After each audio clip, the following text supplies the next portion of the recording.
DMK బీజేపీపై విమర్శలు గుప్పించారు TVK అధినేత విజయ్. తమిళనాడులో అవినీతి గద్దలను తరిమి కొట్టాలన్నారు.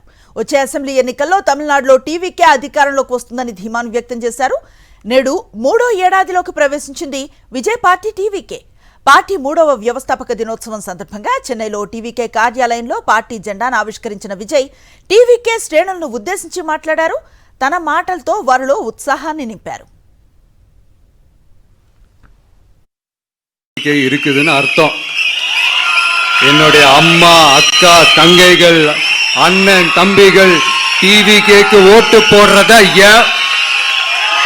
யாராலையும் தடுக்க முடியாது.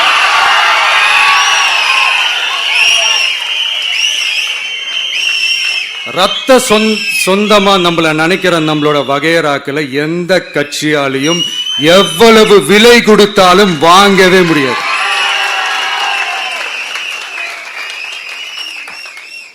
நான் ஓவர் கான்ஃபிடன்ஸில் பேசுகிறேன் அப்படின்லாம் நினைக்காதீங்க. இதுதான் கள நிலவரம், கள யதார்த்தமும் இதுதான். தீய சக்தியை வீழ்த்துறதுக்கு தூய சக்தியான நம்மளால மட்டும்தான் முடியும். இந்த 2026 சட்டமன்ற தேர்தலில் டிவிக்கே தான் மக்களோட ஒரே ஆப்ஷன்.